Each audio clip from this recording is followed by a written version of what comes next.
Decide what you want, and then I will make it real indeed. Don't say time to go. No, I know you got some to spare.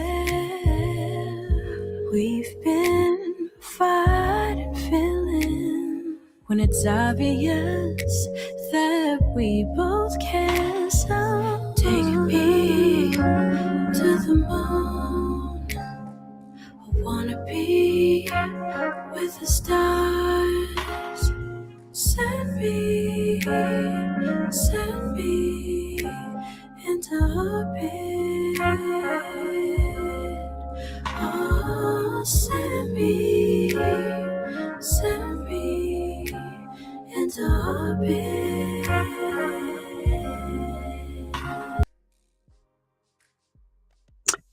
Hey y'all, hey. We're back. We're here again. Y'all gonna have to excuse me. I wasn't gonna say this early. I had to have a freaking drink because I had a whole panic attack before the broadcasting this evening. I don't know why.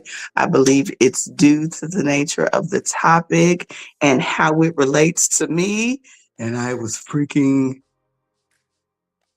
spirit told me that I cuss too much, and I think cussing a lot is unladylike. So I got to work on my cussing.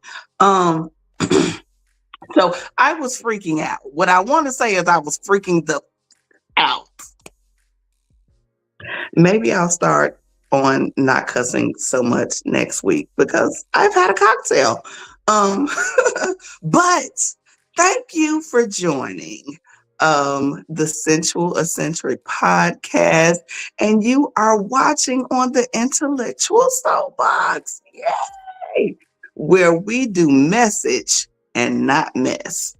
It gets interesting. If you guys are new here, if you've been here for a while, you listen to the theme song and it says, "Take me to the moon. I want to be with the stars. Send me into orbit." I am your host, Galaxy Venus. I am an eccentric person. I am very spiritual.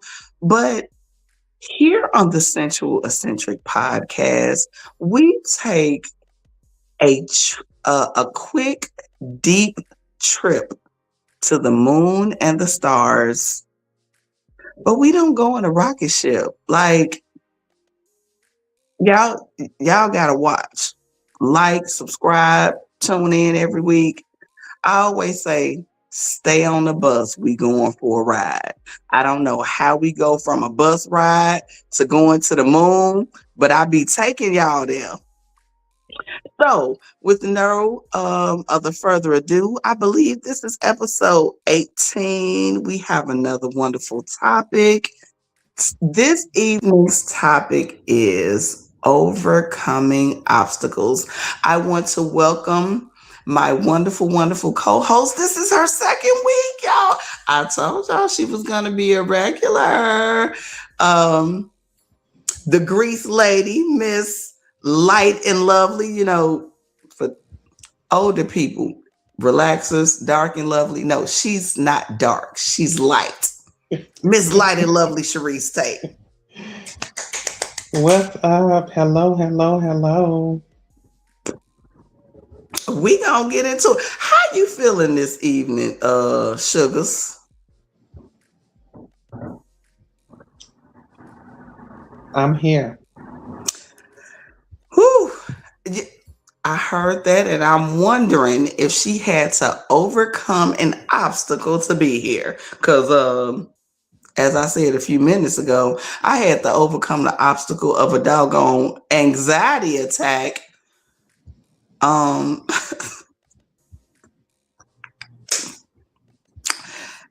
Laughing when, 10 minutes ago, I wanted to be crying.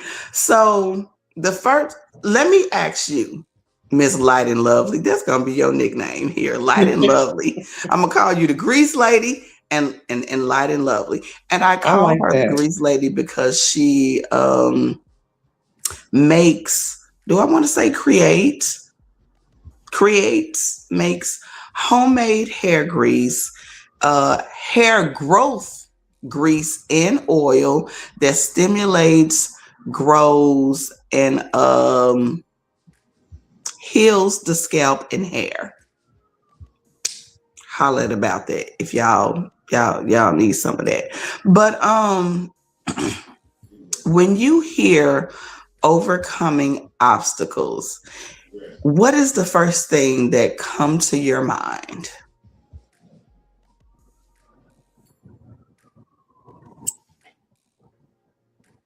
Y'all know when we take a deep breath, it's serious.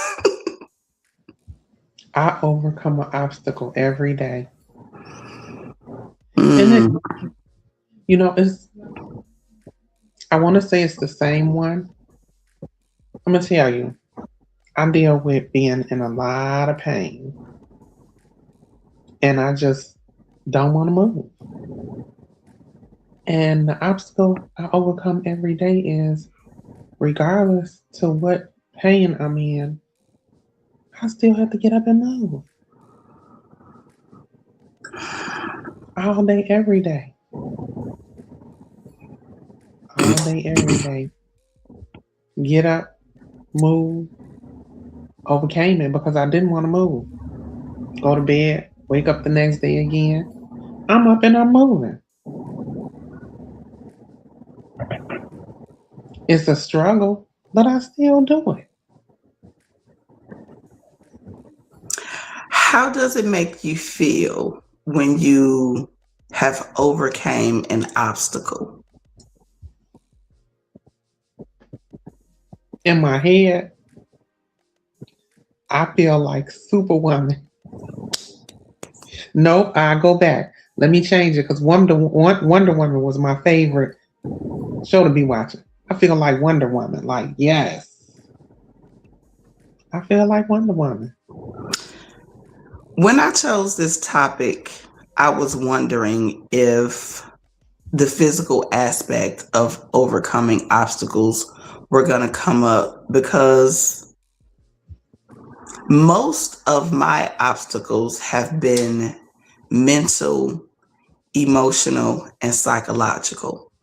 So I don't feel like I have a lot of physical obstacles that I've had to overcome. But hearing you talk about overcoming your physical obstacle of being in pain every single day and what I deal with mentally, psychologically, and emotionally, it's like when you overcome obstacles, it's rewarding. There's this feeling that you get of accomplishment because if we know anything about an obstacle course, pretty sure most of us have, if we haven't done an obstacle course, we've seen it or we've heard about it. Obstacle courses and obstacles are freaking challenging. So to push yourself to do something that seems like it's difficult or you know it's going to be strenuous on your body or your mind, it's like to do it, even if you don't finish the obstacle or the course. The fact that you attempted and you went through it, that it's a reward and there's a success story in I didn't look at it and just give up and say, oh, this is too hard and just say forget it. Um so a lot of times it just came to me overcoming an obstacle, the overcoming part can simply mean just facing it to begin with. That's the first step, facing it. Okay, now let's rewind a little. Roll it back. What did you say your challenge, your obstacle was that you overcome? Because that's another one that I have under my belt. The battling back and forth with it. mental, emotional, and psychological stuff. Yes, yes, absolutely. Um, lifelong. I don't think I want to call it a struggle. I'm gonna call it a challenge, a lifelong challenge. Me at the big age right now of 47. Did I see? I be mispronouncing words. At the big age of 47, um, I want to say that it's not as challenging as it used to be. Probably because not only because I'm used to it, but I have certain tools that help me to get from one point to another. Can we say you catch yourself in the midst of? Sometimes I can, but there are times when I'm in a really, really, really dark place. Ain't no catching nothing. Yeah. If anybody has ever been in a blackout, I'm from Chicago, and I remember as a little girl, we used to have blackouts where the lights go out. And sometimes the lights will be out for hours. And it's like, sometimes it'll happen out of nowhere. Sometimes there's a storm. Now, when there's a storm, you can kind of prepare yourself like, ooh, it might be a blackout. But when a blackout just happened all of a sudden, and you're like, wait a minute, why the hell the lights off? What is going on? And now you just have to deal with the lights being off. There are times in my mind where it's off. And I'm like, excuse me, I was living life here. I can't see, it's dark. I don't like this, it's uncomfortable. But I have to sit in that darkness, or I have to like feel my way. And sometimes it takes a mighty long time to get out of that darkness. And it wasn't nothing I can do to prepare for it. And then also there are times where I try to prepare for it. But once them lights out, it's like, oh shit. I didn't get a chance to get all the batteries for the backup. I ain't got enough water. You know what I'm saying? And it's like, you tried to prepare, but it happened and you're still somehow unprepared, but you know within yourself, whether you physically, psychologically, or emotionally prepared, there's something within you spiritually that is like, okay, I can get through this. It may take a while. It may not be easy, but this ain't my first rodeo. And it ain't gonna be dark forever. It may be longer than I want it to, but these lights gonna come back on. In reference to being in Chicago, a natural blackout. ComEd gonna do something. They ain't gonna. So if my spirit is ComEd, sooner or later, my spirit gotta turn these lights back on, and we gonna have to make it do what it do. Mm-hmm.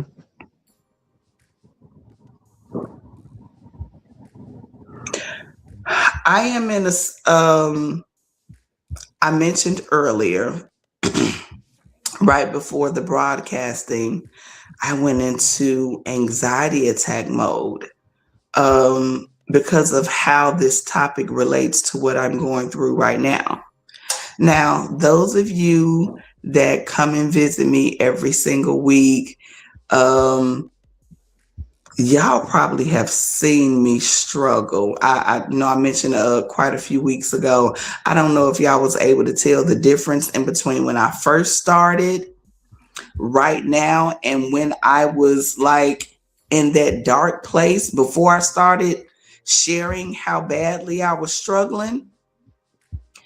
But I realized something today or yesterday actually that led me to do this topic. And when I thought about talking about it, I think it just kind of sent me into overdrive a little bit.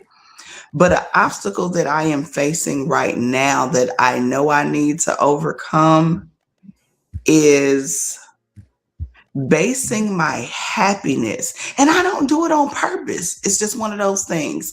But basing my happiness on who's around me and the people that I desire to have around me. So, in other words, my happiness is based on other people. That was such an interesting thing for me to come to grips with because I thought I had dealt with that already. Um, like many years ago, maybe 15, 20 years ago, when I realized that I wasn't loving myself properly. So once I got to a point to where it's like, okay, let me work on loving myself. Let me work on accepting myself. When I grasped the concept of accepting myself and loving myself, and that was good to go, that was my happiness. I thought I was good with that. But Spirit just showed me when I don't have people around me, that's when I go to the sunken place. So it's like, yeah, you love yourself and you've accepted yourself.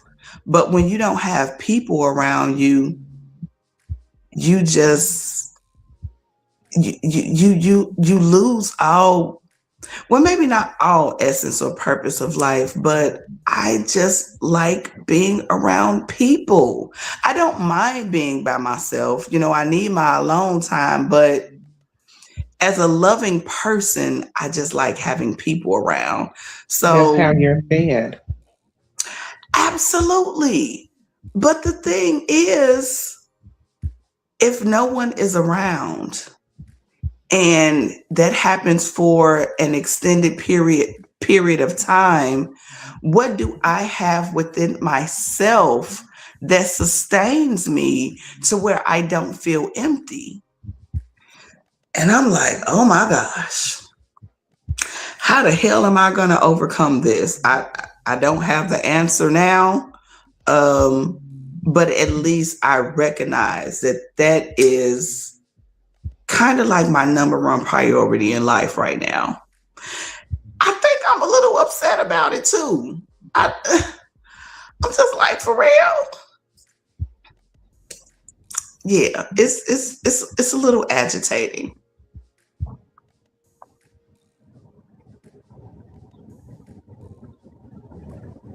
You kind of quiet. What you thinking? I'm multitasking. Yeah, I'm multitasking. Okay. Hello, hello, hello. Who is that? Jay Moore? Am I saying it right? More in the flesh, man.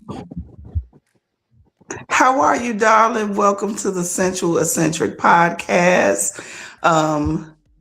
So glad you were able to join us and that you decided to cam up and share your thoughts and feelings. What are your thoughts on this evening's topic of overcoming obstacles? Well, I didn't hear the first topic, but since you mentioned it now, overcoming obstacles.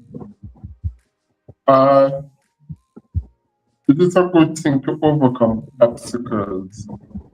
But the thing about obstacles, without obstacles, we do not learn.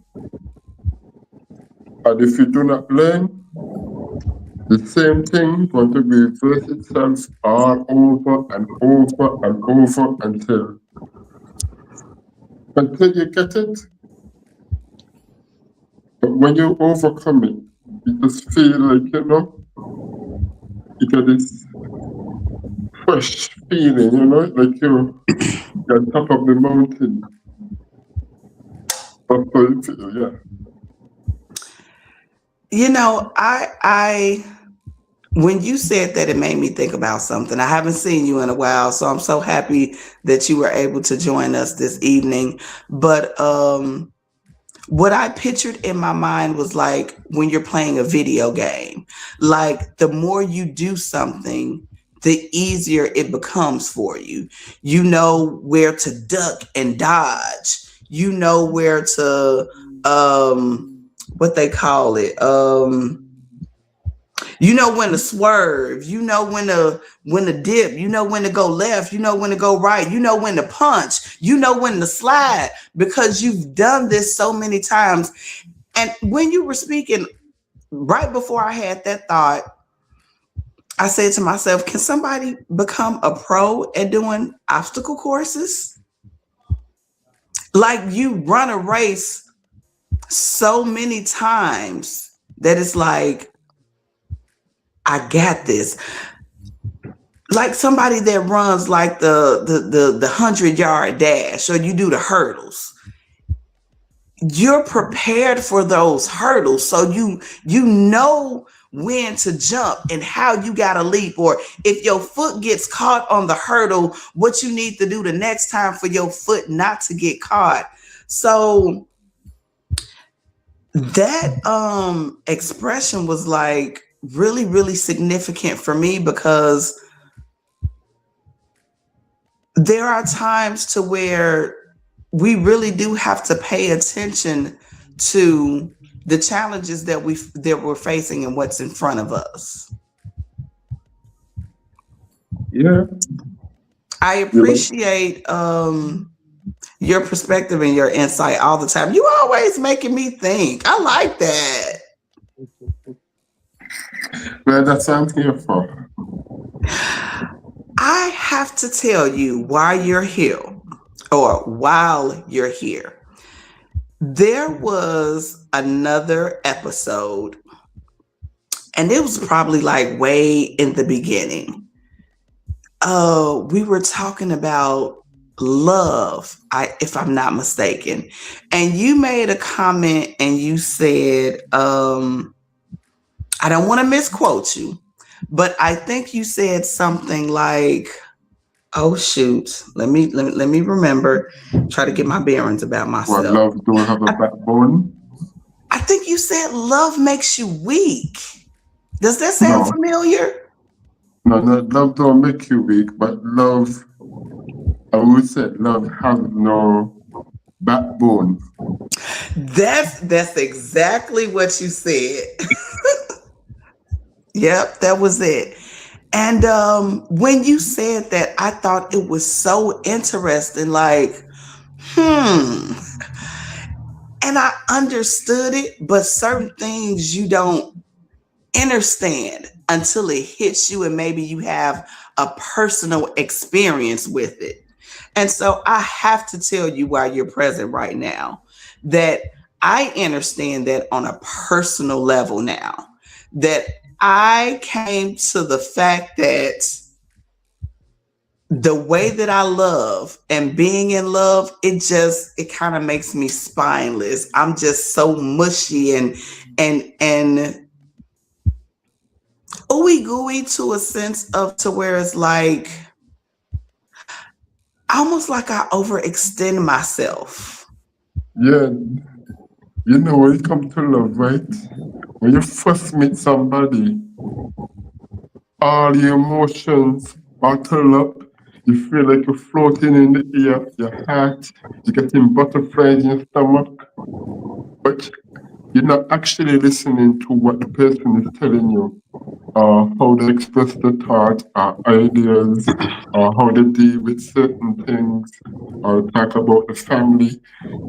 When you're in love, you don't listen. You just be up all in your emotions and feelings.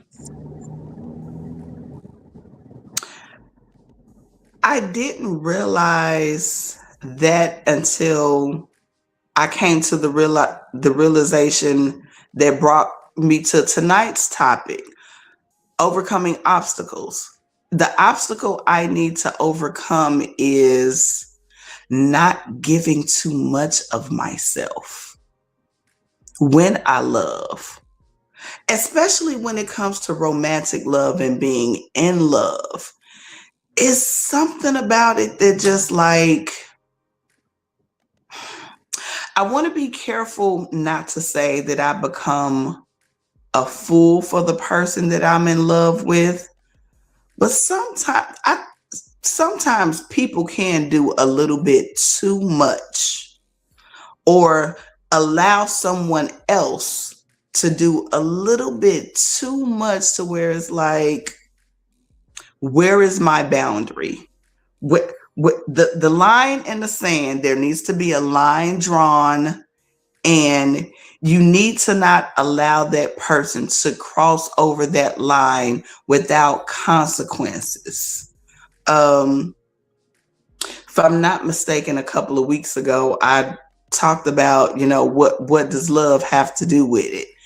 And that was helping me get my life also. So all of these topics are like so interpersonal for me and where I am currently in my life, because I realized that, not going to say I think I can say I'm not where I really want to be. Another thing that came up earlier today, and I hope I can remember it the way it came to me. I probably should have wrote it down and put it in my notes. I have always had pride in being a mature person. But Spirit spoke to me today and said, you're childish and you're immature. When it comes to boundaries and not enforcing my boundaries. And I was like, oh my gosh. Like, wow. Nobody could have told me that I was immature, because maturity says, if this is something that you don't like, and anybody on planet Z does this, that should be checked right then and there. Not only talked about, not only discussed, but truly dealt with. Because we can talk about things, we can discuss things, but just because it's been talked about doesn't mean it's been dealt with. And I realized that I've been discussing things that has not been dealt with. And we hear all the time, when someone shows you who they are, believe them. Sometimes we have to believe what we see. I see a lot of times on the show Tonight's Conversation, they say, I just lost my freaking train of thought. Goodness gracious. I lost my train of thought. But that's my obstacle, like enforcing my boundary and not giving too much. I want to take a moment to say thank you to the people that are watching. Thank you for your comments. I appreciate you. As I always say, you could have been anywhere doing anything, but you took the time to share some space with me on the Sensual Eccentric podcast. I do not take that lightly. Every soul, every energy, every comment, every expression means so much to me. I'm just sentimental like that. What can I say? Yeah, man. I normally tell people, right? Absolutely. Yeah, actually, I did talk to somebody here. I tell people, it's better to be respected than to be loved. Love do wear off. If you realize, love wear off. Respect, when you have respect for somebody, you may be always there until you break the bond and you lose respect. No, that's the hardest part to get back your respect, but you can always get back your love, right? So, Absolutely. I know exactly what you mean. I did an episode a few weeks ago, the one What's Love Have to Do with It, when I got the scientific definition of what love is. And if I can remember correctly, it said that love is a complex stage of endorphins and like these neurotransmitters that goes off in our brain. Like it was spectacular. Um, I encourage anyone that may watch this or is watching this now, if you haven't seen that episode, go back and check out the episode of What's Love Got to Do with It. Cause man, we got in there deep with that one. But I want to ask you, has there been any obstacles that you've had to overcome in life? well, as long as you're born, there are always going to be obstacles. No matter how small you are, or how big, or adult, or senior, there are always going to be an obstacle. Everywhere you go, a child might, where people don't recognize, a child might have a different obstacle that adults don't see. Uh, a teenager might have their own obstacles, their own struggles. Young adults, teenagers, as long as you have life, you're always going to have obstacles.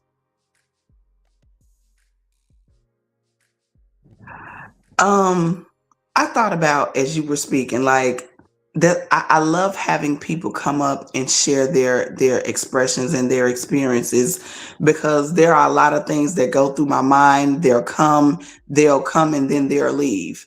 But when you said that, what came to my mind was having obstacles builds strength and character because it builds us, it shows us who we are. There's a certain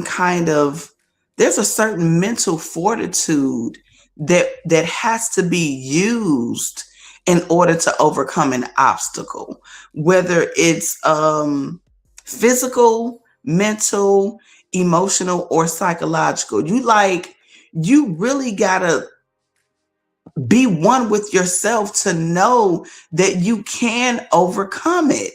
And so, in doing that, or just facing it to begin with, it builds strength because something that was challenging or looked difficult or was difficult to you personally, you actually faced it and you went through it. So now you're stronger in some sense of the word. Um, I was watching, I have two more episodes to go. This show called Girls Lock Up or something like that. And it's about the adolescent prison system that's in Indiana and the girls that are locked up there. And as I'm watching this show, this program, I'm looking at how these young ladies deal with life. And when I tell you, oh my gosh, they have some challenging things that they're facing and things that they need to overcome. And it's so difficult for them. One of the things that stuck out to me was when it comes to maybe like being bullied or people agitating you. And this was one of the things that really, really got me regarding the show. We're taught in most cases how to deal with somebody that is coming at us. If somebody comes at you, this is how you can deal with it. We can ignore them. Sometimes, back in the day, I believe we're the same age or in the same age bracket. They used to say, "Kill them with kindness." So the nicer you are to somebody, it kind of like waters down their aggression. But I'm looking at this and I'm saying, on one end, we're taught how to deal with aggressive people, but who's teaching the aggressive people how not to be aggressive? When does that occur? Like, why are you so angry all the time? Why does a bully people? Greetings, beloved. Hello, how are you? It is nice to see you here. I believe I've seen you before, and you've joined me before because I remember your name is Understood Always. I find that very intriguing. I would love for you to, if you're not too shy, you don't have to have your camera up or camera on. Come up and share your thoughts and chat with us. If not today, sometime soon. I'm going to read a comment. Shining Light 25 said, "I do it with silence sometimes. I think walking away from someone always allows for someone else to step in and handle it." Okay, I get that. I know what you mean. I've had to do that sometimes, quite a few times. Yet and still, I still say, and the question remains, who's teaching the other people about what is it in them that makes them want to belittle people or degrade people or be aggressive towards people? I don't think that there is enough focus on dealing with, I'm going to say, the instigator than the person that is aggravated. So you have the instigator that instigates things and they aggravate people. They agitate them, they bully them, they make them feel a certain kind of way. I have a son that's 14 years of age, and he's dealt with bullies before. And all of his life, I've given him tools to overcome the obstacle of people bullying him. But as I was doing that, it didn't really dawn on me until I was watching this television program. Who's talking to the bullies? Like, so you have these people that are getting help on this side, but these mofos need help on their side too, because if y'all was to deal with whatever insecurities, whatever sadness you have, then you wouldn't even be led or sometimes feel forced to come at the world in the way that you do to agitate people. Any comments about that? That's a big obstacle that a lot of people need to deal with. Yeah. Their parents are talking to them, and that's why they're at school doing it to others. Perhaps, I think sometimes it's a lack of what the parents aren't doing as far as the what did I just call them? The agitators. There are people we've all heard the term, I'm sure, hurt people. And a lot of times, especially, well, I don't want to just say adolescent children, because there are a lot of adults that we don't know that we're hurting, or we have unresolved heart issues and we're not healed in certain areas. Whether it's intentional where we're lashing out or acting out, we have a tendency to, whatever this inner turmoil that is raging on the inside of us just kind of comes out, and we lash out and act out when it comes to people. Greetings, beloved. Hey, I appreciate you for being here. I was thinking about it and I was like, if we take a look at bullying, the most thing that comes to my mind is low self-esteem. Mm-hmm. Look at a percentage of bullies. They don't have this, they don't have that. They see a kid that is smaller than them. They have the best shoes, the best bags, the best shirts, the best pants. And they just feel a resentment and they're just like, I don't have these kind of things. And sometimes they push far. Sometimes that's the encouragement to just push, push the ritual and try to be bullies. That's how society works. Some people have low self-esteem. Some people are just doing it for fun. Personally, they just get enjoyment out of it. Seriously. I know people who just doing it for the enjoyment. But I will tell you this. Some bullies, you cannot ignore them. You know what I got to do? Fight fire with fire. Because sometimes if you ignore them, basically you're telling them, all right, it is okay to attack me. I could do anything to you when I want, when I feel like.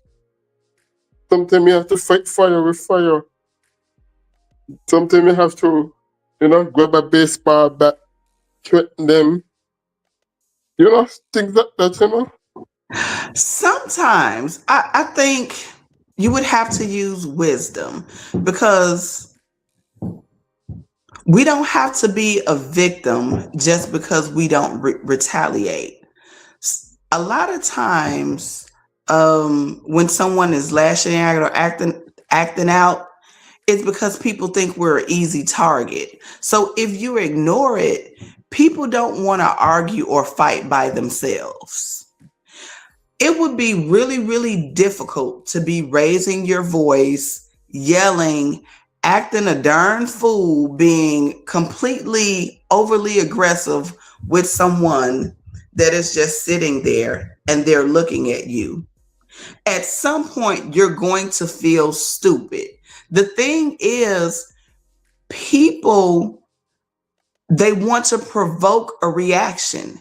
And sometimes we can't give them what they're looking for. But there are other times to where, I agree, it may be wise. It's like, okay, I'm going to have to put you in your place. Ain't no shutting you up. And so I got to give you what you give me. It just all depends on the person. I think when it comes to that, depending on what the situation is, you have to know your enemy. Know who you're fighting against. Know who you're standing against. That's true. I'm going to read this comment real quick. It's Shining Light says, my ex used to argue alone. LOL. Definition of cray cray. Wow. So they just kept it going, huh? My. And maybe that's someone that's really argumentative. It's like, it don't matter whether you react or not. They got some stuff they need to get out. And so they just They all off the hinges. Welcome. We have another panelist. I'm so happy to see you up here. How are you, love? I'm well. How are you? Thank you for having me. I am doing really, really great. Do you have, well, of course, you have some expressions to share about the topic because you're here. I do. And I'm Janae. Just so you know, I follow you on Instagram as well. I'm the creator, Janae. That's who I am over there. If you see me, Oh, um, but I, I do have a lot to say about this because even though I deal with people who want to bully, want to tell you about yourself or make fun of you because of the situations that you've been in. And I really do believe like I'm a I'm big on it starts at home with the parents. And that's why I say, like, even what you said, what are they not doing? And then I think about what they are doing. And then like Jamori said, it's the lack of self-confidence, it's the lack of self-esteem.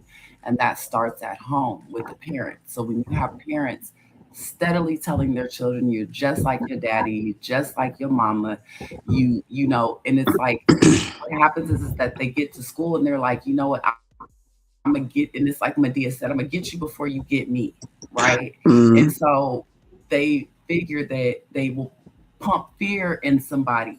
And it usually starts with words. Like Jamari said, it starts with words, then it goes to physical sometimes in some situations.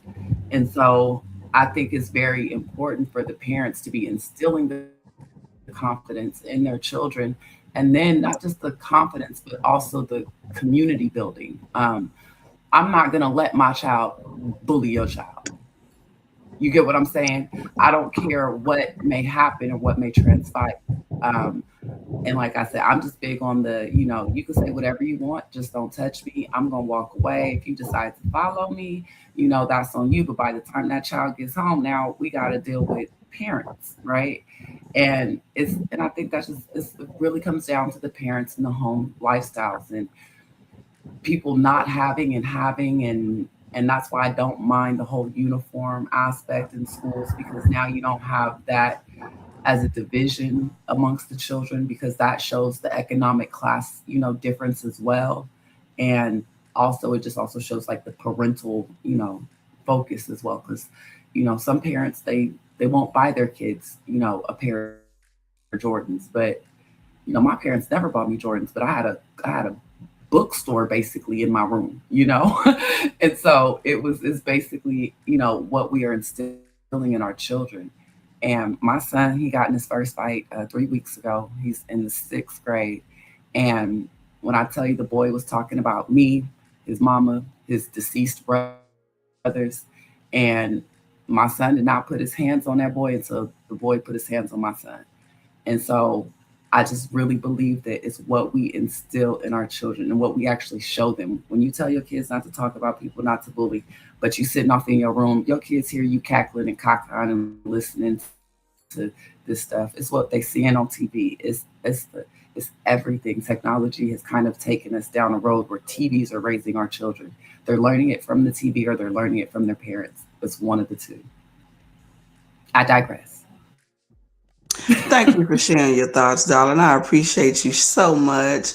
Um, Before you go, I don't know how much time you have if you're going to stay with us for the duration of the show. But while you're here, I have to tell you that I hope you are able to come back and share space with us in the future, if not every single freaking weekend. I mean, not weekend, but We could do every it every week. weekend Um, too.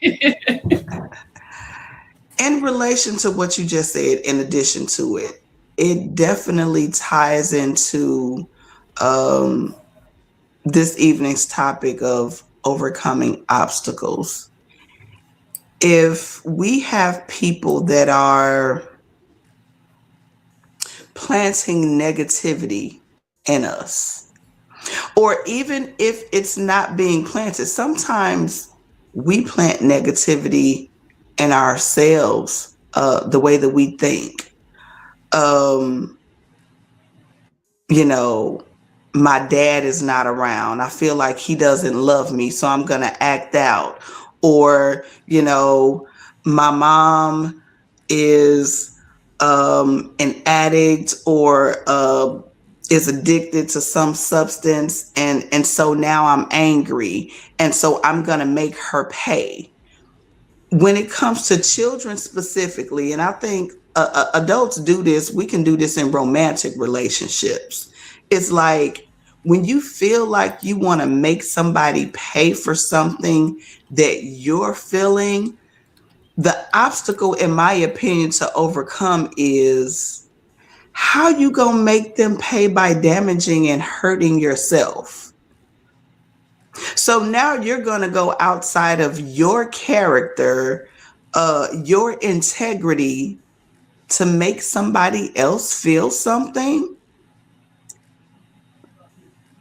I don't think that we know that that is like a little insane. Like, you It's mean a to tell mental me health. because I don't feel loved, I'm gonna go drink and I'm gonna go party, or I'm gonna do drugs. That's insane. So I say that to say that we have to overcome as people the obstacle of self-harm in order to make somebody else pay. Adolescent children do it. We do it in romantic relationships. Oh, they did this, so I'm gonna do that. Especially when it comes to cheating. I'm gonna say this to women. I gotta talk to the women for a second. Y'all give me 1 second. It may be getting dark, so I am going to turn my camera off really, really quickly and turn my light on so it won't get so dark. Give me 1 moment. Okie dokie. I didn't realize it was getting dark, and I didn't want y'all to see the empty seat, or I would have kept the camera on. Okay, so speaking to my ladies, if you are with a significant other and this significant other has betrayed you in some kind of way, they've hurt you, they've be whatever it may be. I do not think it is safe spiritually for you to be like, I'm gonna get my leg back. And I say that because if that is not who you are and you just want to make them pay, what is that really saying? Why do we feel like we want to make somebody pay? So you mean to tell me you're going to give away a part of your essence just to make another person pay? I, I'm just saying that's a little crazy. It does it really make us feel good when we do that? Or I think, and somebody correct me if I'm wrong, if y'all have a different opinion, it would only make us feel good if we really want to do it in the first place. It's like you don't mind doing it, it's not a big deal. But to step outside of who you are to cause somebody else to pay for something that they done, I truly believe that that is an identity obstacle that we need to overcome. Who am I? What are my boundaries? What am I going to allow? If I am offended, if I am hurt, what do I do with that hurt and that offense and still keep my integrity and my honor as a being? Um, we got some comments I'm going to read. Can you bring the comment back up, please? I saw something. I want to acknowledge that. Fear No Mortals. Ooh, I like that name. Says, no, the back and forth revenge is never worth it. I don't think so. I don't. I was thinking to myself a a couple days ago.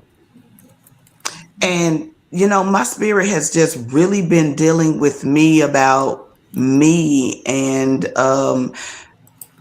the ways that I still need to grow and evolve. And I remember as a young woman, um, I've always been a bit promiscuous, a bit of a free spirit, whatever somebody want to call it. Um, I can honestly say, as a young woman, I was not responsible with my sensual energy and my body and just the spirit and the essence, my essence, who I am. And so I done some stuff. And I used to tell myself, it's okay if I only sleep with somebody one time because that's all I wanted.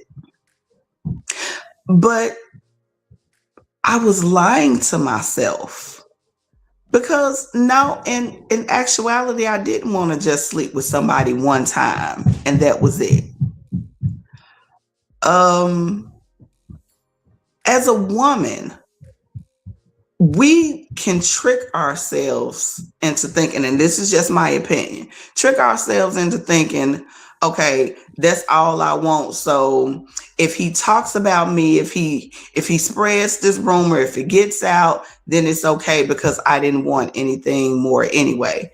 But we can't brag about having sex with a man the way a young man can brag about having sex with the woman, because for them, not saying that it's right, because we talked about double standards here on the podcast before.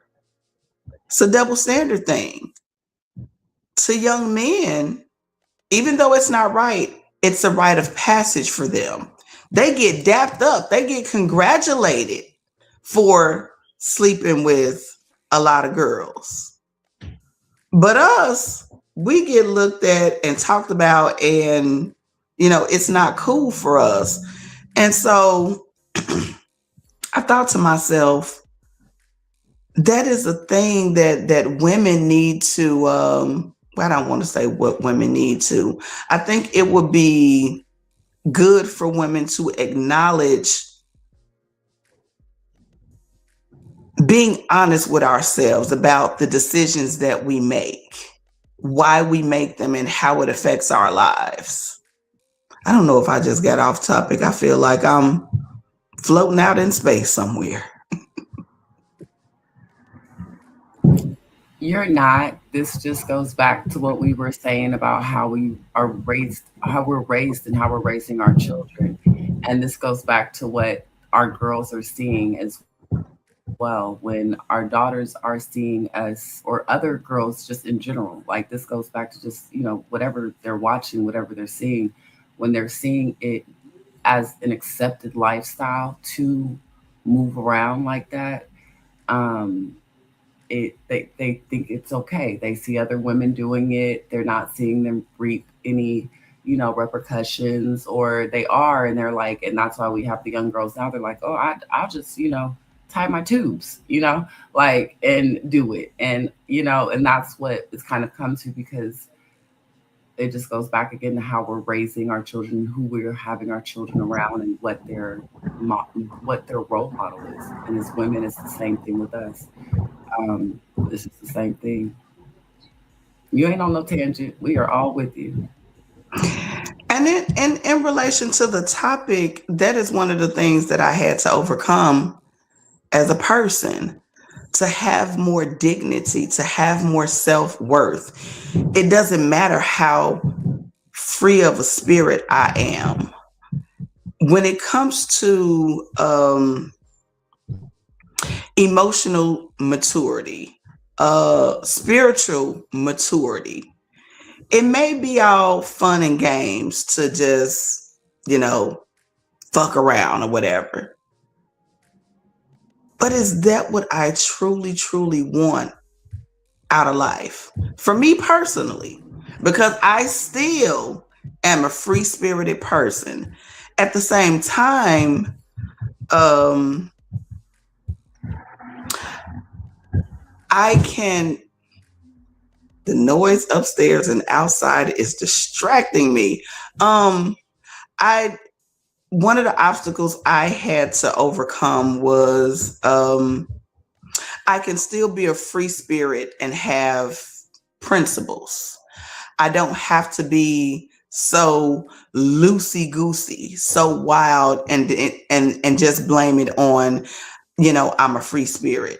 Yeah, it's okay to have fun, but me personally, I choose to be more responsible with not only my body but my energy and my spirit, because I don't just do the do with my body. I actually do it with my entire soul. So I can't be tying my soul and giving parts of my soul and my essence just for the sake of being a free spirit and having a great time. There was a comment that came up that I saw that I want to read, I want to acknowledge.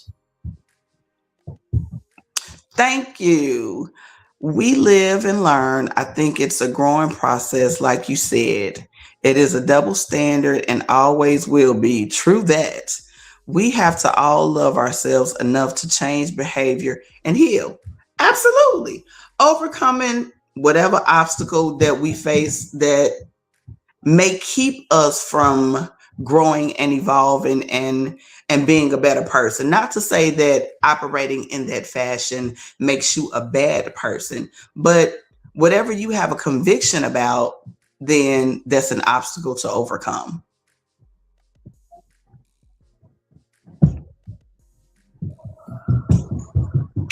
I was taught not to. Can you give more detail about that? Yes. Please, power of Um, my poetry. What were you taught not to do? oh no, I said that to her. Right. Or to him. I I see. I apologize. saw the hashtag and then I saw your name. Talk a little bit more about that for me, please, if you will. Well, this just kind of goes back to like the whole parenting thing. My father was very, very present in my life as a teenager. And he taught me a lot of things, a lot about composure, maintaining composure. And I was I was an athlete. My parents kept me very busy with school, sports and stuff like that. Then I got two little sisters. So my dad, he really taught me how, like, even with the whole like menstrual cycle thing, he's like, you can't let that affect your emotions. You have to find a stable place to be, all the time. And I'm gonna be honest, that greatly helped me when I lost my two children. I was able to find, that composure in myself, and I was able to kind of find myself back to that teenage world that I was in. And so for me, I was taught not to do a lot of things, and one of the things was to let my hormones or my emotions make make that be the basis of my decision. Because if that's the case, you'll end up with anybody. Um, and this is, and I, you know what I mean? And you have to, and it's just like, it's a moral standard that was set. I've never seen my mom operating in certain ways. My dad, yeah, he, of course, like we all say, he had it more women over the course of my life than my mother had men.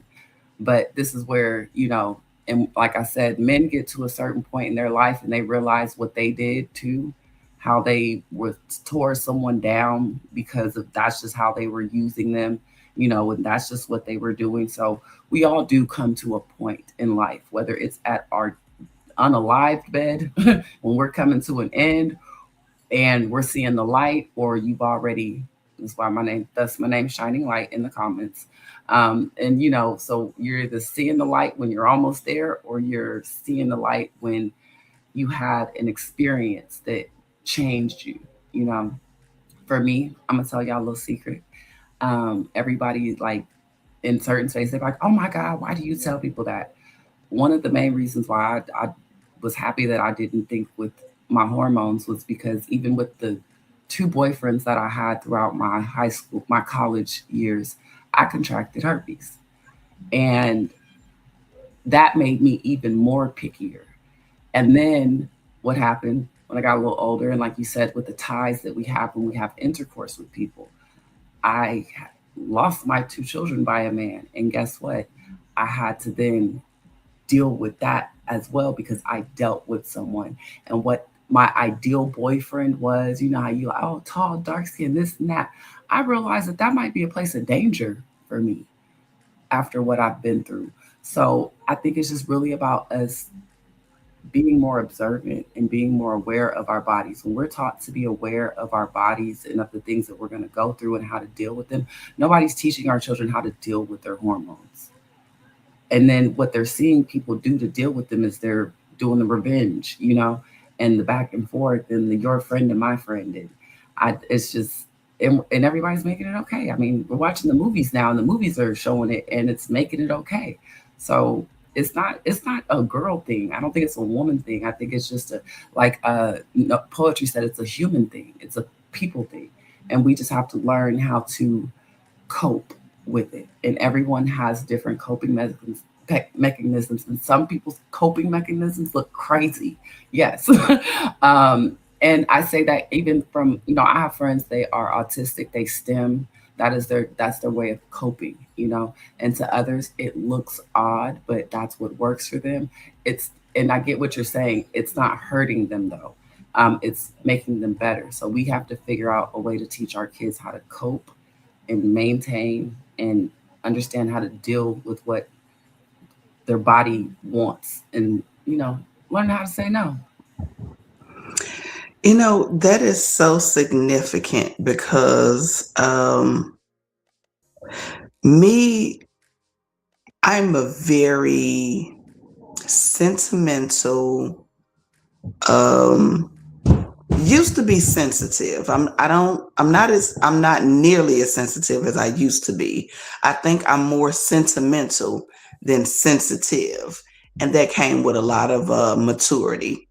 But in my sentimentalness and just being such an intricate empath and just a lover's lover, one of my obstacles that I need to overcome, I have in a lot of ways with not leading with emotion. But I tell you, when it comes to romance and love, oh my, I melt like butter. I get beside myself every single time.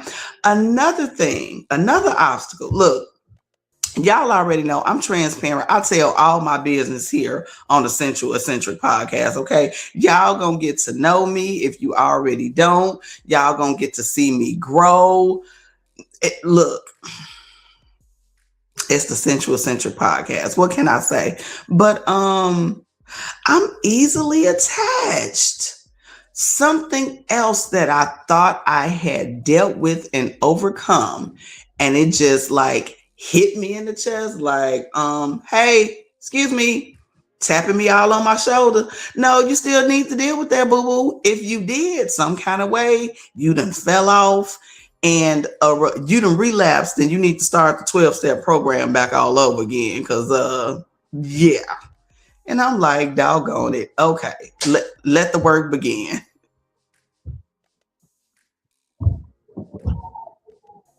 Yeah. It is. Go ahead. Go ahead. I was going to say it's very important for us as people to continue to face and overcome obstacles, even when it's tiresome. You think about, you know, we talked about physical obstacle courses earlier. Think about, you know, I used to watch American Ninja Warrior, and back in the day, you know, I done already told my age. I don't have a problem with my age, 47. I used to watch Gladiator. You know, they football players, they playing that doggone game, running back and forth for 3 or 4 hours. So when you think about that, it's like obstacle after obstacle after obstacle. You tired, you want to sit down, you want to quit, you may have an ache, a muscle, a cramp, and you just got to get back out there in a game. It is very important that we as people continue to face and overcome our obstacles, no matter how tired we are. Take a breather, get some, like running a marathon. Life is a marathon. We got to pace ourselves. Take a drink of water, get some Gatorade, go to the porta potty, have a break. Some people wear diapers in a marathon, and they just and keep it pushing. But it's important. Y'all know where I'm coming from. It's important to keep going no matter what, because as Mr. Small said, as long as we have life, we're going to have obstacles and challenges. Go ahead and share your thoughts, darling. Well, I was going back to the topic before, but since I will stay with it within this topic, and also this is something that nobody speak about. While facing your obstacles, there's something called choices. Yes, obstacles is there. And guess what will come up? Choices. Should I make a left? Should I make a right? Should I go straight? Should I go back? Choices going to be there. Sometimes the right choice. Sometimes there is no right choice. Sometimes you just make a choice to close your eye, hope for your best. Sometimes over here got a disadvantage, over here got an advantage, but a few small cons. But every obstacle, you must have choices. Now, we think about that.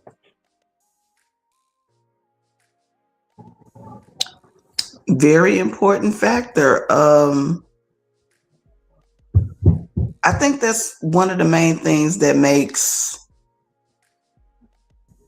life go. I was going to say the world go round, but when we talk about our personal lives, that's what makes the as I always say, the 180-degree turn. It's all about the choices that we make. And it gets us from one step to the next. I think about interactive video games and movies, and sometimes there's the how can I say it, the end game, so to speak, but the final piece of the puzzle when it comes to the choices. Depending on the choices that we make and how we make them, we can either get to that final space quicker, or it may take a little longer, depending on those choices. So, choices are very important as far as the kind of life that we're going to have. How successful, how prosperous, how happy, how joyful. And even sometimes, just like, I shared one of my obstacles is not allowing who I have or don't have around me to determine my happiness. I'm a little distracted. There's so much going on with my neighbors upstairs, so I'm trying to stay focused. But we are going to be shutting down in just a little while. But I think I done lost my train of thought already. Or again, something about choices, and anywho, it's gone. I wanna before we get to our final thoughts, I believe I've shared mine already. Some obstacles right now that I am currently in the process of overcoming. Would you guys like to share, or do you have anything currently going on that you don't mind sharing as far as the obstacle that you need to overcome?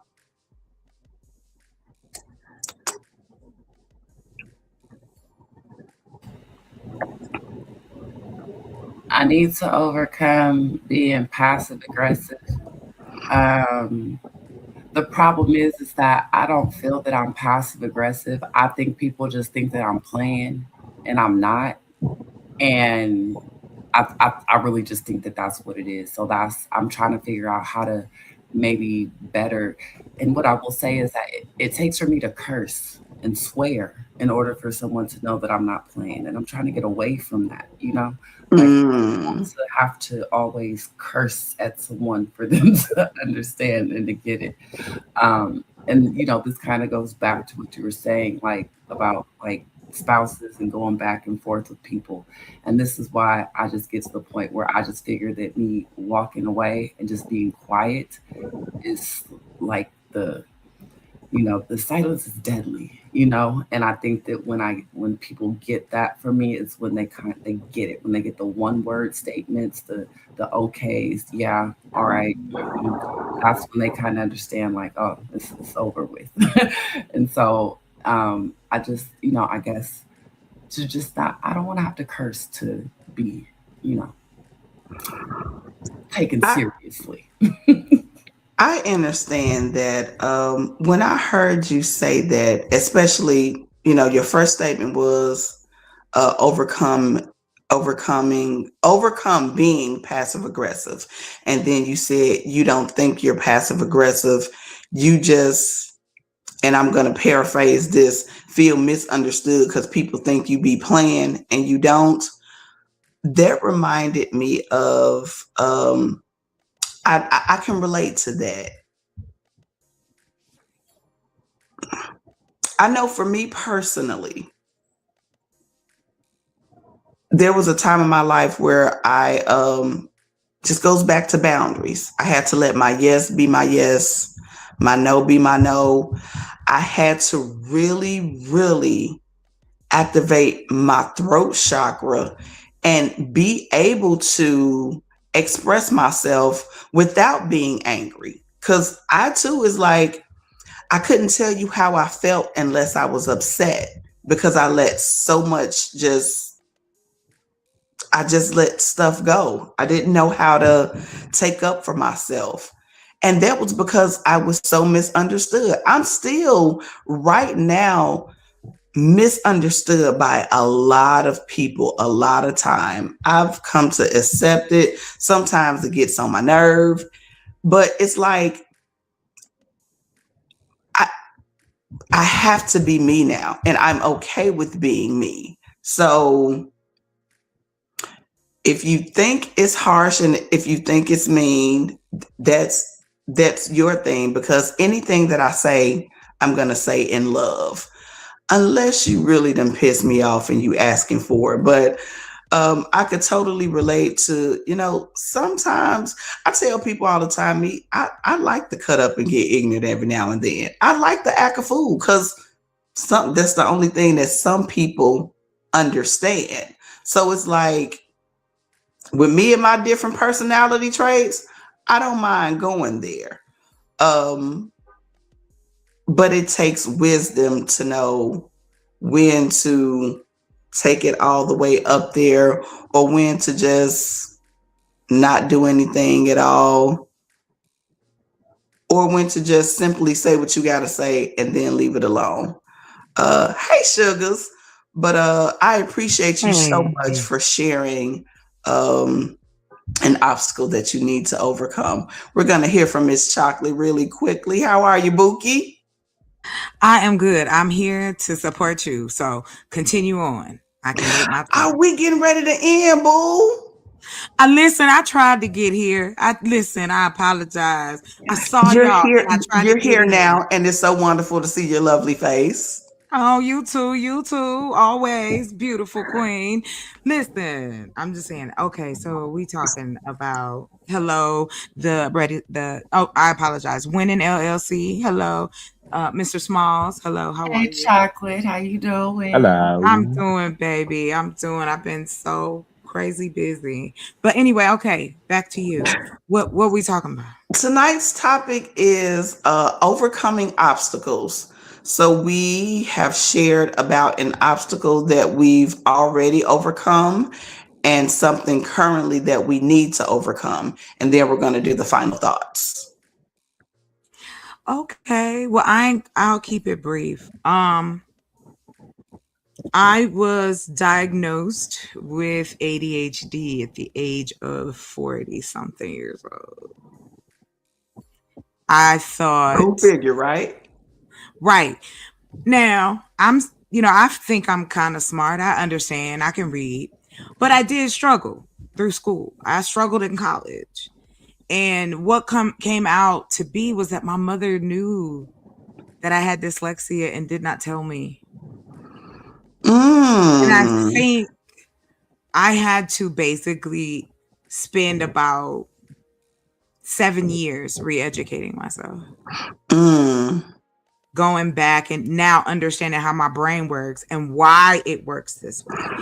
It's still a fight every day, but I have learned how I've gotten over it is to talk to other people who are like me. There's a lot of adult women who are finding out, shit, I ain't crazy.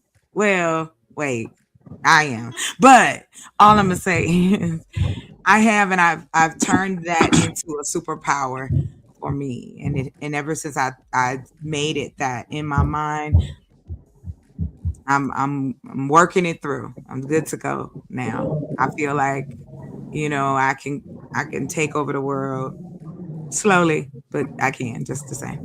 So yeah, that would be the biggest one. One of, I that's should what's say. up. When I heard you say that, it made me think about you say your mother knew all along and she didn't tell you. She didn't tell me. There, She knew I had dyslexia. They had tested me. If you have dyslexia, you usually have ADHD. See, shining light. oh, Let me see the comment again. Shining light says, I was diagnosed bipolar at 36. Mom said I thought you needed help when you were 19. ain't So that this, something? so this is what I'm gonna say about that in reference to both of you ladies and the parents knowing something was going on. There are some people that feel like they don't want to say anything because they don't want to limit their child or make their child feel different. But there's another spectrum that people don't talk about and deal with things because they feel like they're speaking it into existence. We really need to get a hold, in my opinion, of that speaking things to into existence thing, because I think we've taken the concept of that too far. A lot of times we are not speaking anything into existence. A lot of times we're just knowing what something is, and that is our spirit's way of trying to tell us to be proactive instead of reactive. I'll give an example, and I haven't thought about it in reference to ADHD or bipolar disorder, but I think about all of the parents when it comes to parents that had children that were psychotic. When it comes to serial killers and things like that, there's certain stuff about your child, but you don't say nothing, you don't do nothing because you hoping they grow out of it, da da da this, da da da that. I have a child that I know for a fact, even though people would say he's too young to be diagnosed as this, he has narcissistic personality disorder. The young man is 14 right now. When I tell you, he drives me up a freaking wall with his narcissism. And I just realized this sometime this year. And it made me go all the way back to when he was like 5, 6, 7 years old, while I was always crying and couldn't figure out, no matter how much I was trying to tell this child, teach him this, do that. Bruh had his own mentality. So, as a responsible parent, I feel like it is my duty to check him and tell him every single time that's that narcissistic BS. That's that narcissistic BS. Boy, you got narcissistic personality disorder. Are you, son, do you realize what you're doing right now, son? Listen to yourself. Do you see what you just did, son? I be on his behind. But it's one of those things to where it's like, I wouldn't feel like a good parent if I didn't try to teach him ways to deal with his narcissism. How nothing is never his fault. Boy, it's so much I can say right there. And that's actually a topic that I've thought about doing here on the Sensual Eccentric podcast. Knowing when something is wrong with your children and how you deal with it. Because it's not easy. It's not easy as a parent to say, my son has narcissistic personality disorder. People will be like, what? Why you say that about your child? Or in the case of you guys, my child I think this Negro bipolar. People will look at you crazy. Don't say, because we supposed to love our children, and that don't sound loving, does it? But it does, because that is where this is where I say this is where we are instilling that self-confidence in our children. And even though we may see that there's an issue, if we don't address it, it becomes and this is exactly what you said, this becomes the issue with the boy at the school, and then now the parents are like, oh, I thought it was something wrong. And it's like, no, when he was cutting off the tail of your dog and he was, you tossing your cat around, you should have known then to go get them help. You get what I'm saying? And then you get it to the point where they're just at the 100 and no one's going to be able to stop them. Have you ever seen the show? Oh, am I? You're back. No, I hear you. Oh, okay. Have you ever heard of the show that comes on? It's like There Were Signs. It's like a hidden. I watch a lot of crime, and especially the ones that they break down the psychology and social. And it's always a sign. It's a sign. And we choose to ignore, or we see it, but we can't get any help. That's what I notice, especially as they get older, because I have family members who have, bipolarism, autism, that's on the spectrum. You know what I mean? Everybody been tested because people are a little suspect. But I think once you understand it, you're able to cope with it. And that's the biggest thing, knowing how to cope with your actions and thoughts. You can't control other people. You can try to manipulate them. However, you're still just manipulating yourself, because if you lying to yourself every day and saying that you're okay and you know damn well you're not, then that is a problem. So yeah. If you have the conversation, I'm with you, sis. That makes me wonder if my grandmother or my mom, and I say this with all due respect, I don't know if they had the wisdom to really I know you ain't mean to do that, but you okay. Look, certain shit is laughable. I have a dark sense of humor, so. But no, seriously, I don't know if my mom or my grandmother had the wisdom to know that something was kind of off about me as a child. But I remember as a teenager, my friends and even the guys that I were dating, and when I got married, my first legal husband, everybody used to tell me, we don't know how they used to put, we don't know what, I don't think they say we don't know what side we're going to get of you, but it's like nobody never knew what Essence was going to do, because I had so many mood swings and this, and it's like, I feel like something may be wrong with me, but At the same time, even now, people be like, but you're so smart and you're so intelligent. And people don't understand certain mental illnesses. The only mental illness people know about is schizophrenia. So if you're not completely Right, off the right, rocker in that way, right, it's like, right. ain't nothing wrong with you.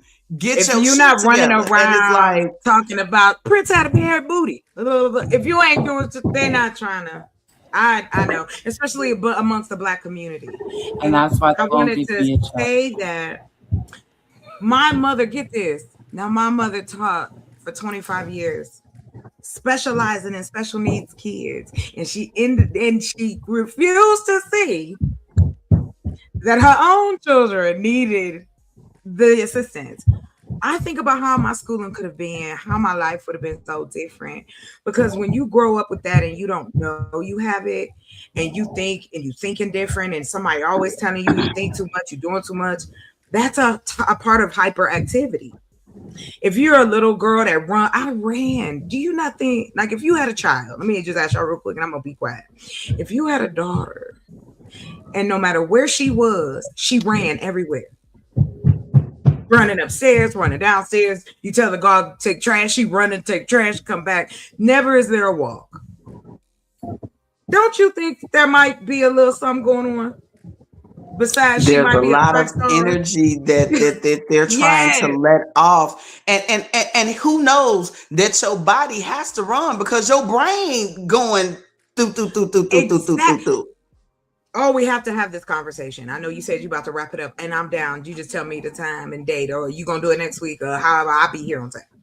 But yes, I think that should be talked about, especially among Black people. We need to be okay with the fact that we're not okay in that sense. Yes, you may be able to get up and go to work every day, but are you happy? Do you have any joy in your life? Are you waking up to screaming and yelling and bull? Are you going to work with the bull?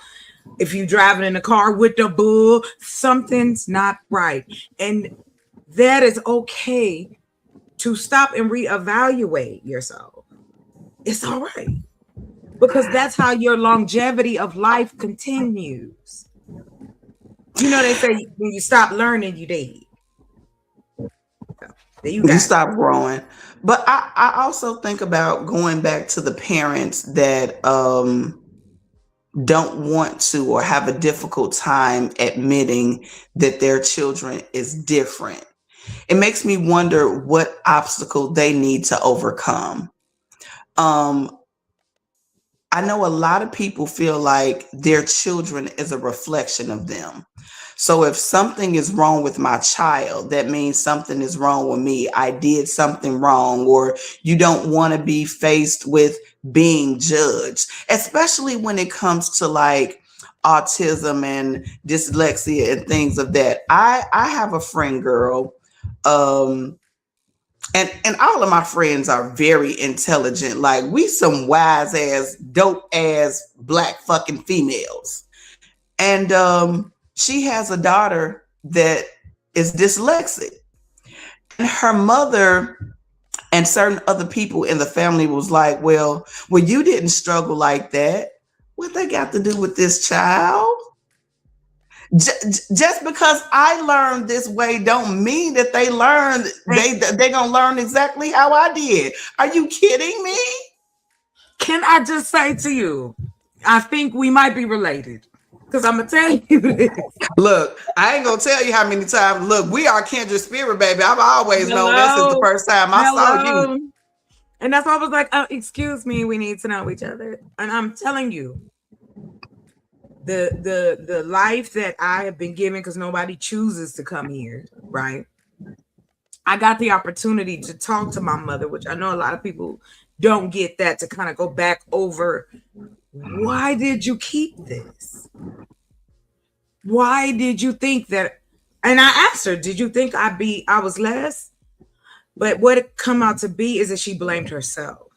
Mm. And so She her blamed obstacle to herself for it. overcome would have been feelings of guilt. Yeah, exactly. Because she was a teacher. So she felt like, not my kids. And then I ended up, which is so wild, ended up becoming a teacher too. Which was great. And what I found out about myself was teaching adults helped me learn about myself more, because the same thing that we apply to children, you apply to the adults. Auditory, visual, writing it down, practice, hands on. Everybody learns differently, and that's what it is. It's not a problem if you understand it. And I know we don't have the conversation and the tools available for women, adult women, to feel comfortable and go, look, I'm struggling in this way. It ain't that I want to jump off a cliff, but I'm trying to get some other stuff taken care of, right? That needs to be there. There's a lot of revelation. That's what this era is about. It's a lot of revelation that has been taking place, especially among Black women and Black men. I just hope one day you'll feel comfortable enough to go to therapy, because don't want you living outside. But little by little, we're getting there as a people. As more we talk, and that's the thing. This is wonderful. Thank you for having the show, because giving the platform to say it. Because if we don't, then you're right. There's no conversation about it. Let me quit. Like I told you, I get too excited. Are you okay? Yeah. Right. I'm gonna eat my ice cream. That's what I'm saying. I'm talking a lot. That's it. Can I go, sis? Can I? Absolutely. Okay. Oh, hi everyone. How y'all doing? I don't know if y'all know me. No, I'm joking.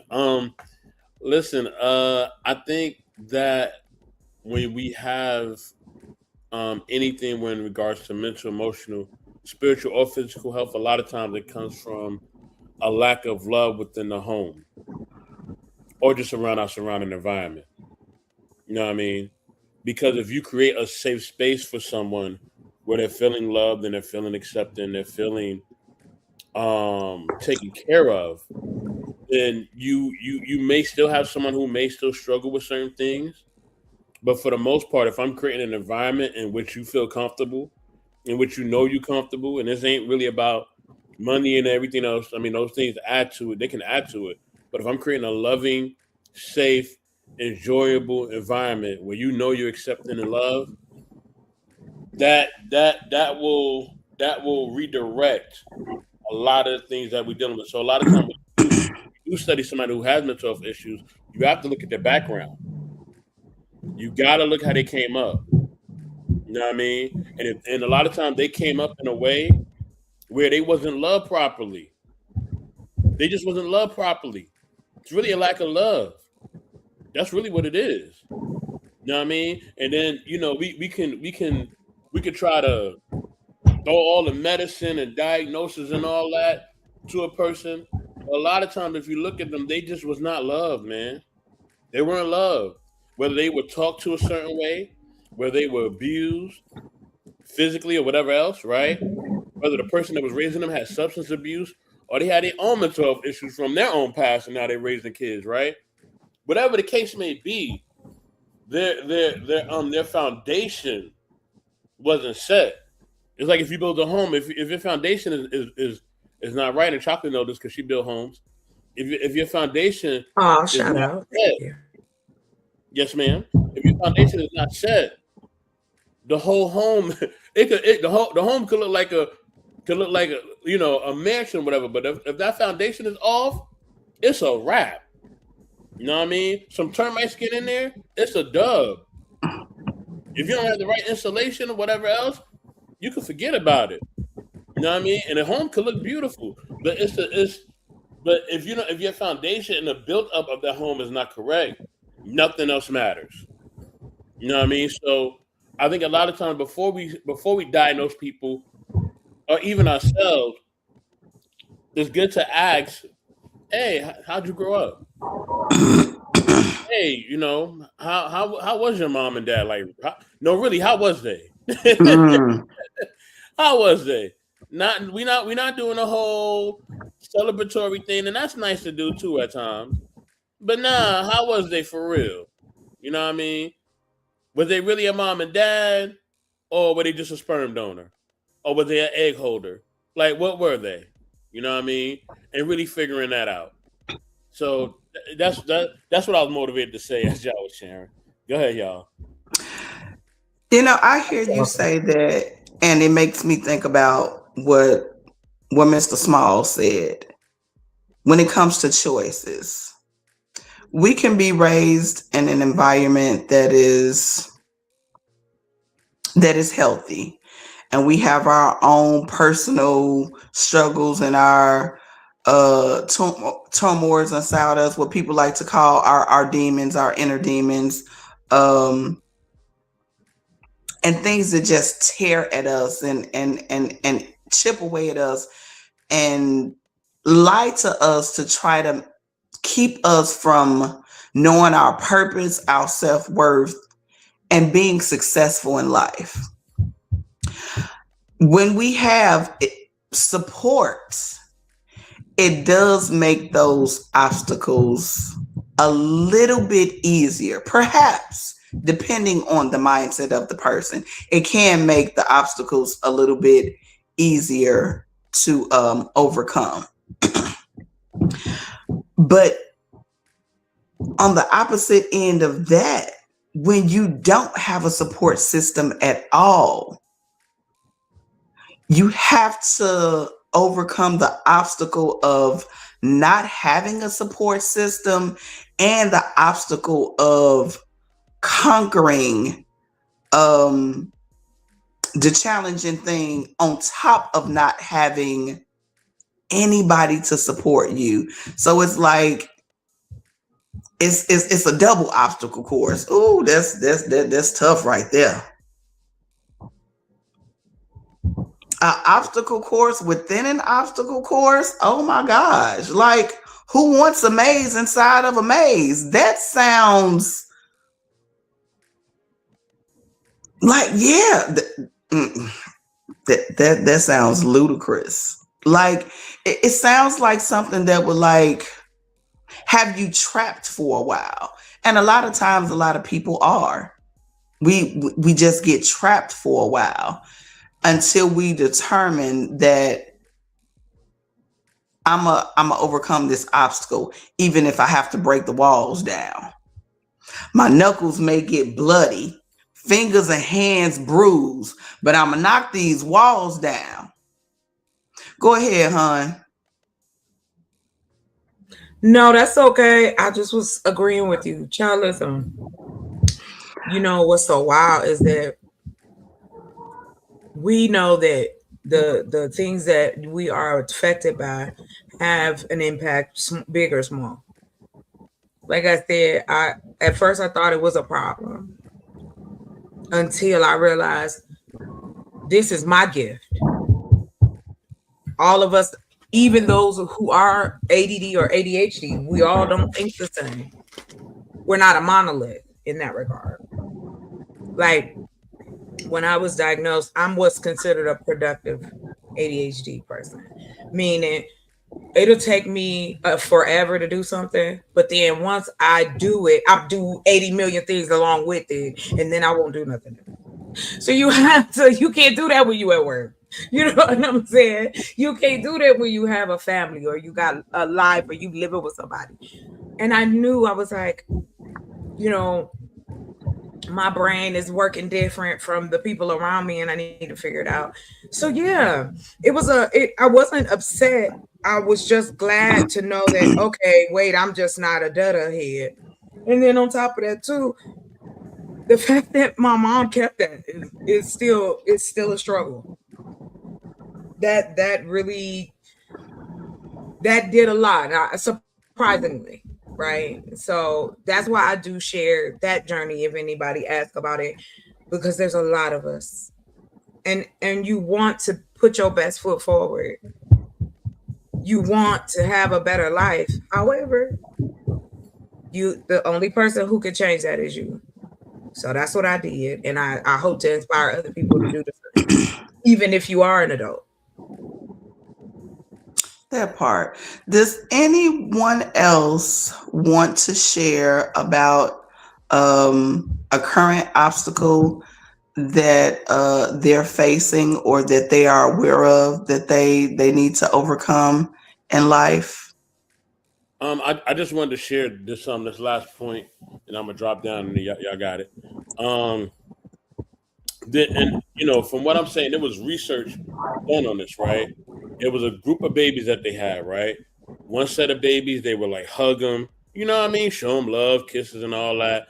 Do new nice things for them and all that, make them feel loved and accepted, right? To build a rapport. The other babies, they didn't do that with. They didn't touch them. They were distant. They were cold. And they said after the research, they were just seeing how it affected the babies, and it did. The ones they gave hugs and love to, they were smiling and all that. You know what I mean? They were receptive and they were, engaging. And the ones that they didn't, they reacted accordingly. They don't touch me, you know what I mean? Because y'all ain't touching me now. Don't touch me. Like it was it, and if we can see that just through babies and just through early childhood development, how does that now reflect now when we get into pre-adolescence, then adolescence, right? Then teenagehood, then what I mean, then then young adult, then adult, right? You know what I mean? If in the moment or in our beginning of our essence, if we are not experiencing that from our formative years, then yeah, it's gonna make an impact to us, throughout. And that's why I believe the foundation is what's key. But I love you guys. You know what I mean? And I'm gonna drop down. I'm gonna let my big sis have it. And she know where to take it. I'm out, y'all.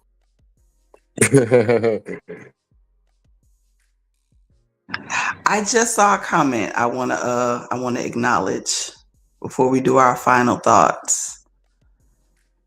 I'm not smart at all whatsoever, but I'm still going to go to college. And that's what makes you smart. Amen to that.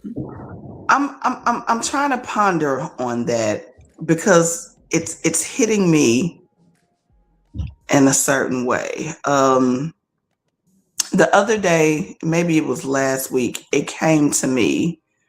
I wonder what your definition of smart is, because I had a revelation about a week ago, and the way society is programmed. Well, no, let me say this first. My spirit revealed to me that there are different levels of like intelligence or what have you. You have people that are programmed, you have people that are smart, you have people that are intelligent, and you have people that are wise. There are a lot of people that are programmed that think they're smart, but they're not. They just have learned what has been fed to them. You're programmed. To me, that's fake smart. My opinion, my revelation.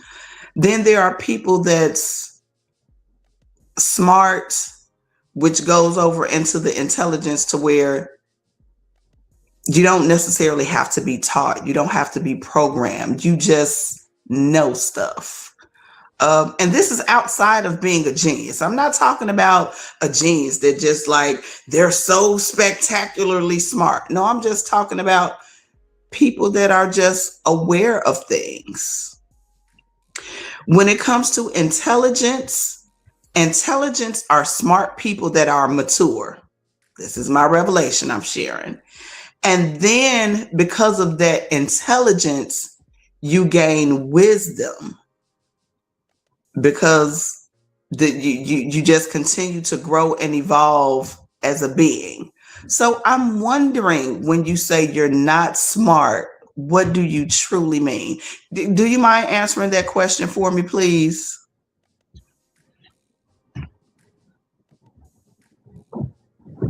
Kudos to you for,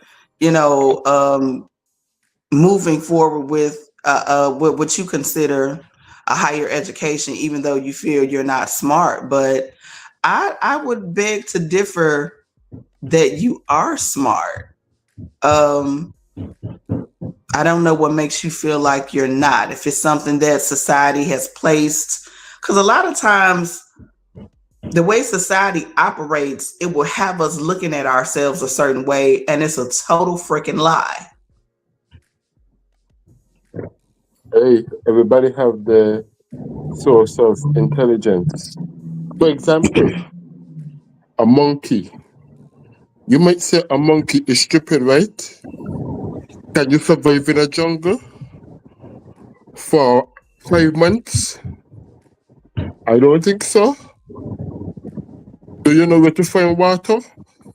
Do you know which trees that to eat from and not to eat from? So, intelligence, you have different levels of intelligence. Some people is books intelligent, hands-on. Some people, get wisdom from looking at other people. But all intelligence is intelligence, no matter where they come from. The thing is, we compare ourselves to somebody else. And just because we may not have the knowledge or the intellect or the wisdom that somebody else has, we would say we're not smart or we're not intelligent. Our intelligence, our capability to know things shouldn't be based, in my opinion, on what somebody else knows and how they operate. To me, being smart is knowing when to say no. Go a little bit further. Anybody that's not stupid is smart.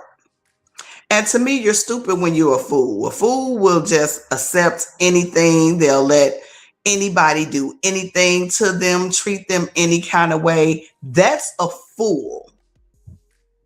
If you're not a fool, then you are smart. You have some smarts or intelligence.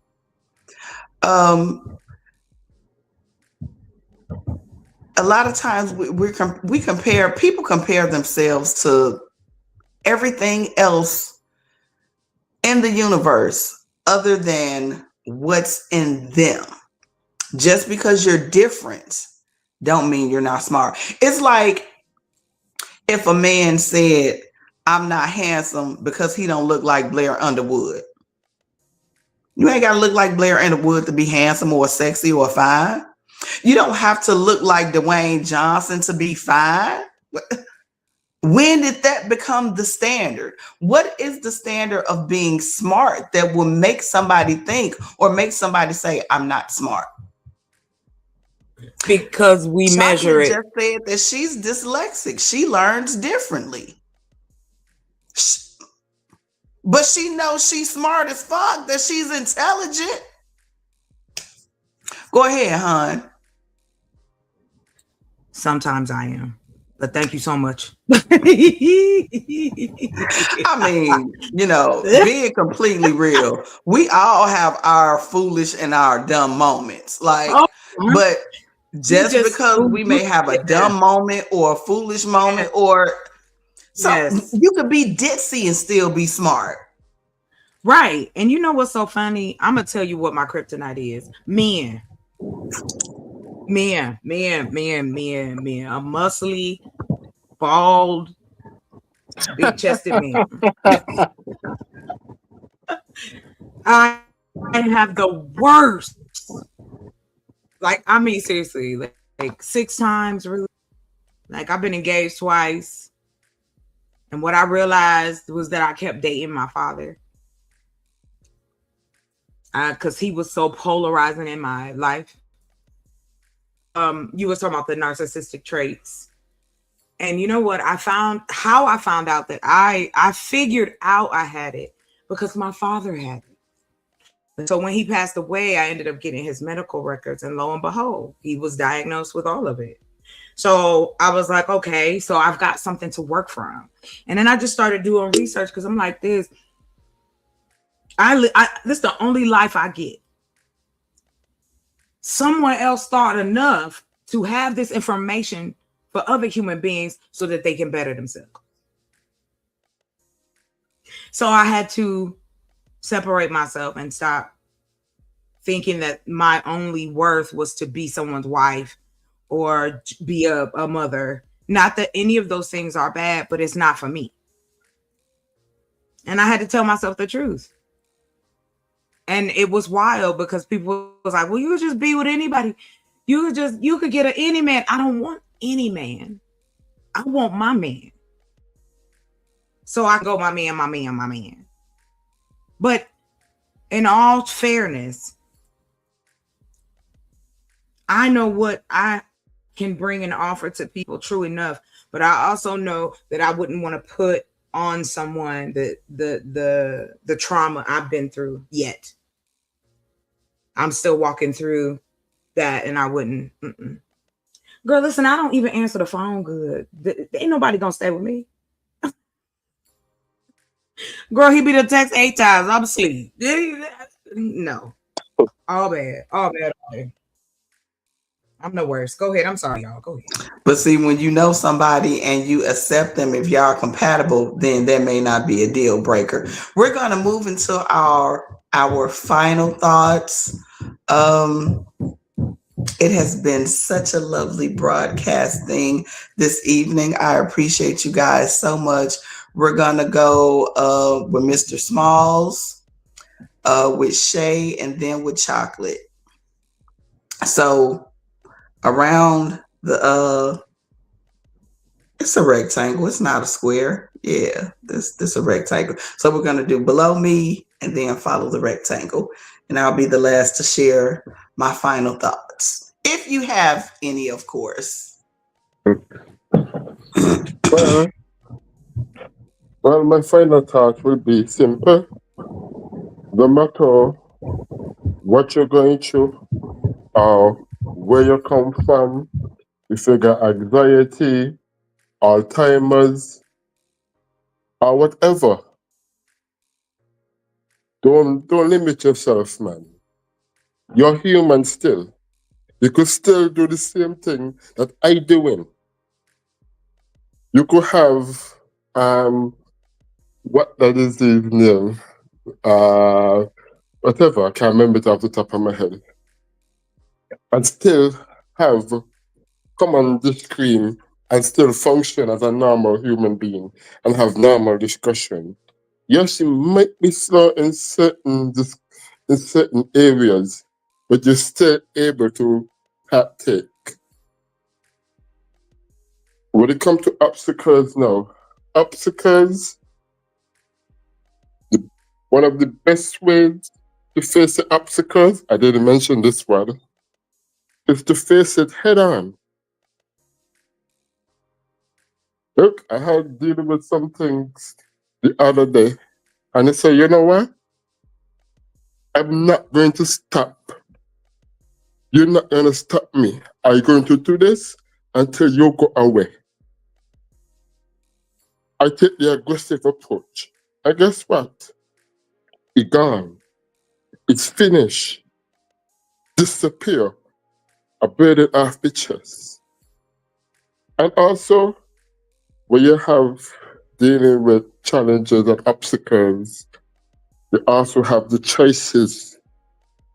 You got the right choice, the wrong choice, or something we just have to just close the eyes and choose a road. And with that, I'm out. Thank you so much for sharing. I appreciate you. I just jumped in because I wanted some people are making comments. I am going to read all of the comments that I haven't gotten to right before I get to my final thoughts. You don't have to bring it up now. We're going to let the next panelist share her final thoughts and then Chocolate. Then I'm going to read some of the comments and share my final thoughts.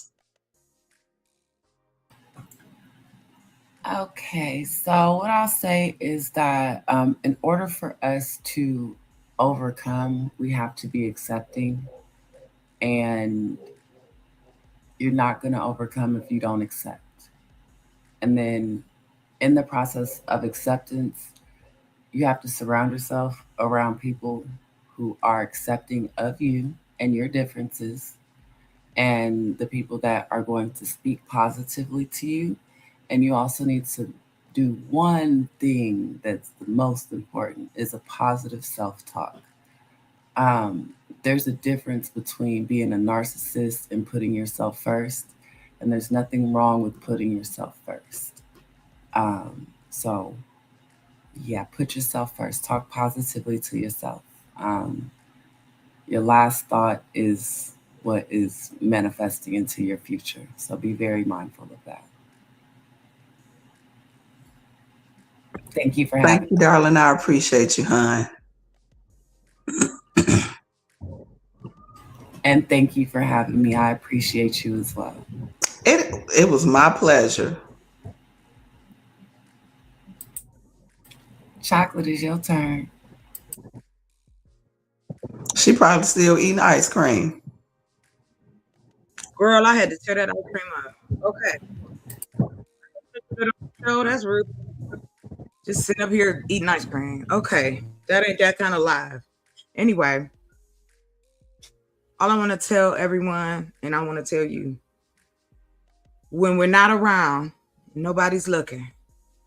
That's when it's the most important. That's when you say, and to the sisters saying, talk to yourself, men and women both. Remember who you are. You are a being. We have so many things to offer one another and ourselves. Yes, it's easier to take care of what's going on the outside. That's why we do it. That's why we, as humans, have built things for each other so we can be entertained, so we can be helped, housed, clothes, food. None of this grows out of the ground. So my last word and thought with this would be it's okay to slow down and reevaluate. Win or lose, fail or succeed. But you still here and you still did it. And to the baby out there, because I know he a baby probably, to me, child. You going to college as a baby. Stop saying you ain't smart because you are. You know that you want a future. That's being smart. You know that And you are not going to only use the that, tool. I'm sorry, but not Oh settling no, for go wherever ahead. he is right now and Right. wanting more. Keep it going, Yes. sister. Come on. Come on. It's hard to get up every day and go, okay, I'm going to try this shit again. Sometimes for us, it is the struggle of a lifetime. Like it is just, I think that's why for me, I fight so hard to be the best version of myself, so to speak. The getting up out the bed. Sometimes I don't want to. Sometimes I don't want to leave the house. Sometimes, and I'm horrible. My phone, people text me, call me, I'll be like, child, that phone somewhere. Because I treasure my peace. My peace is the most important thing to me outside of my family and friends, but my peace, I have to guard it. I have to protect it. And people who try to disrupt it, I've had to walk away from. And when I did that and started doing for self, I'm much better in life.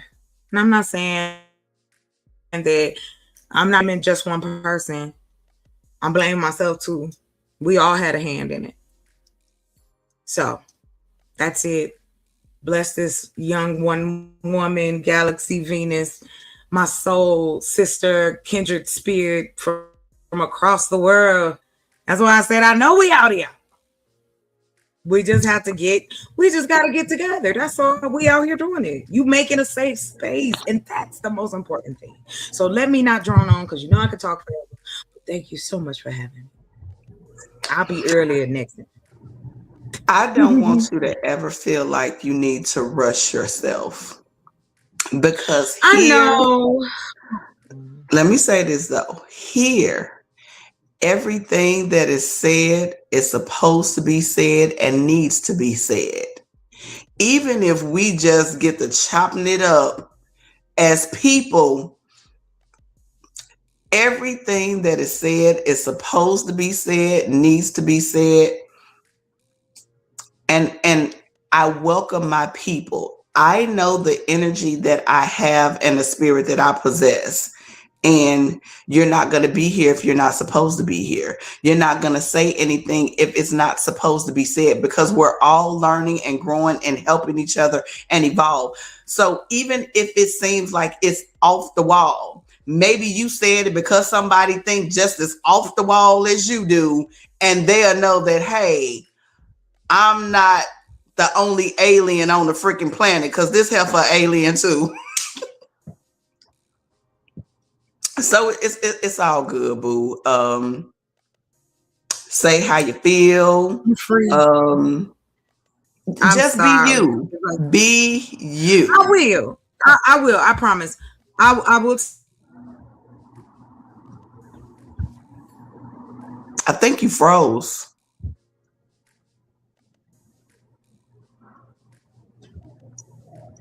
Yeah, she's frozen. Okay, so we're gonna do our comments. There was a few comments that I saw, and then I'm gonna do my final thoughts. Galaxy Venus, thanks, ma'am. It was just learned to accept that reality 14 years ago, that I'm not meant to be the best at anything, and not to get too used to something. There's way more useful people.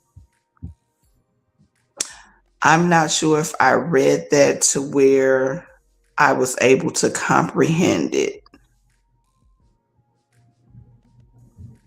Oh, you accepted something, were able to accept something 14 years ago. Can you elaborate on that for me, please, before I move on? Because I want to make sure that I am acknowledging that properly and highlighting it in the way that it needs to be highlighted, if you're still here.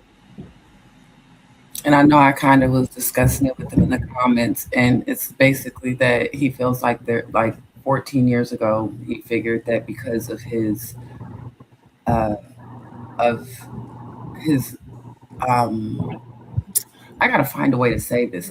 Because of his life, because of who he is, that there's people that are more useful than him, and they're not more Mm, useful. That they may be more useful, like I told him, but that doesn't mean that they're more meaningful than him. That they have more purpose than him.